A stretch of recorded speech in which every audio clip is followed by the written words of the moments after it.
شمالی Waziristan security forces کے operation میں بھارتی سرپرستی میں کام کرنے والے 14 خارج ہلاک۔ پاک فوج کے شعبہ تعلقات عامہ ISPR کے مطابق بھارتی پراکسی فتنۃ الخارج سے تعلق رکھنے والے خارج کی موجودگی کی اطلاع پر انٹیلیجنس پر مبنی آپریشن کیا گیا۔ علاقے میں پائے جانے والے کسی بھی دوسرے بھارتی اسپانسر شدہ خارجی کو ختم کرنے کے لیے کلیئرنس آپریشن جاری ہے۔ ISPR کا کہنا تھا کہ پاکستان کی سیکیورٹی فورسز ملک سے بھارتی اسپانسرڈ دہشت گردی کی لعنت کو ختم کرنے کے لیے پرعزم ہے۔ وزیر اعظم شہباز شریف، صدر مملکت اور وزیر داخلہ نے شمالی وزیرستان کے علاقے دتا کیل میں سیکیورٹی آپریشن میں بھارتی حمایت یافتہ فتنۃ الخارج کے 14 دہشت گردوں کو جہنم رسید کرنے پر سیکیورٹی فورسز کو خراج تحسین پیش کیا۔ امن کا واحد راستہ مکالمہ اور سفارتکاری ہے، صدر جنرل اسمبلی کی پاکستانی موقف کی تائید۔ بلاول بھٹو زرداری کی قیادت میں پاکستانی وفد نے اقوام متحدہ کی جنرل اسمبلی کے صدر فلمون یانگ سے نیو یارک میں اقوام متحدہ کے ہیڈ کوارٹر میں ملاقات کی۔ بلاول بھٹو نے جنرل اسمبلی کے صدر کو پہلگام واقعے کے بعد خطے کی بگڑتی ہوئی سلامتی کی صورتحال سے آگاہ کیا۔ انہوں نے اس بات پر زور دیا ہے کہ جنوب ایشیا میں پائیدار امن اقوام متحدہ کے چارٹر اور سلامتی کونسل کی متعلقہ قراردادوں کے مطابق مسئلہ جموں کشمیر کی منصفانہ اور پرامن حل کے بغیر ممکن نہیں۔ سابق وزیر خارجہ نے مزید کہا کہ عالمی برادری کو چاہیے کہ سنتاس معاہدے کی بحالی اور پاکستان و بھارت کے درمیان جامع مکالمے کا آغاز کے لیے اپنا کردار ادا کرے۔ اقوام متحدہ کی جنرل اسمبلی کے صدر نے اقوام متحدہ کے ساتھ پاکستان کی مسلسل شمولیت کو سراہا۔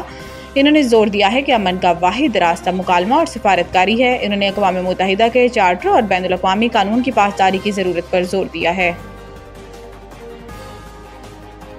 عمر ایوب کا اسپیکر قومی اسمبلی کو خط، اپنے خلاف ریفرنس کی تفصیلات مانگ لی۔ عمر ایوب نے خط میں اسپیکر قومی اسمبلی سے اپنے خلاف دائر ریفرنس اور اسپیکر کے فیصلے کی تفصیلات مانگ لی۔ انہوں نے کہا تھا کہ ریفرنس کی قانون و آئینی بنیاد، مصدقہ، نقل اور کارروائی کا ریکارڈ فراہم کیا جائے۔ نااہلی کے ریفرنس پر آئینی نکات آرٹیکل 62-63 کے تحت ریفرنس کی قانونی توجہ فراہم کریں۔ PTI رہنما نے اسپیکر سے ریفرنس کی مکمل مصدقہ کاپی اور شواہد مہیا کرنے کا مطالبہ کرتے ہوئے کہا کہ نوٹسز اور وضاحت کا موقع فراہم کرنے کی تفصیل فراہم کی جائے۔ انہوں نے تیسرے فریق کی درخواستوں کی بنیاد پر ریفرنس پر وضاحت بھی مانگی ہے۔ عمر ایوب کا کہنا تھا کہ آرٹیکل 63(2) کے تحت اسپیکر کی صوابدیدی نظیریں بھی دی جائیں۔ خط میں عمر ایوب نے ریفرنس پر اسپیکر کی ذہنی تسلی ثابت نہ ہونے پر اعتراض اٹھاتے ہوئے کہا کہ قانونی عمل، شفافیت اور منصفانہ کارروائی کے لیے تفصیلات بھی بھیج دیں۔ عمر ایوب نے پارلیمانی وقار اور جمہوری اعتماد کی بنیاد پر ریکارڈ فوری فراہم کرنے کا مطالبہ کیا ہے۔ لبیک اللہم لبیک کی صداؤں کے ساتھ مناسک حج 1446 ہجری کا آغاز آج سے ہو گیا۔ پاکستان سمیت دنیا بھر کے لاکھوں عازمین حج میں نام قائم دنیا کی سب سے بڑی خیمہ بستی کی جانب روانہ ہو رہے ہیں، جہاں وہ آج کا دن عبادات، دعا اور استغفار میں گزاریں گے۔ اس سال مجموعی طور پر 20 لاکھ سے زائد عازمین حج کی شرکت متوقع ہے، جن میں لاکھوں مقامی اور غیر ملکی افراد شامل ہیں۔ مناسک حج کے پہلے روز حجاج کرام منا میں قیام کریں گے، جبکہ کل 9 ذی الحج کو وہ رکن اعظم وقوف عرفہ کے لیے میدان عرفات روانہ ہوں گے۔ میدان عرفات میں امام کعبہ شیخ صالح بن عبداللہ بن حمید مسجد نمرہ میں خطبہ حج دیں گے اور نماز ظہر و عصر کی امامت کریں گے۔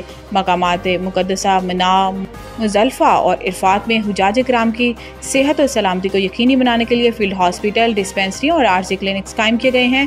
سعودی وزارت صحت کی جانب سے 8 ایئر ایمبولینسز بھی فراہم کی گئی ہیں، جبکہ پاکستان حج مشن نے پاکستانی عازمین کے لیے مخصوص مکاتب میں طبی سہولیات مہیا کی ہیں۔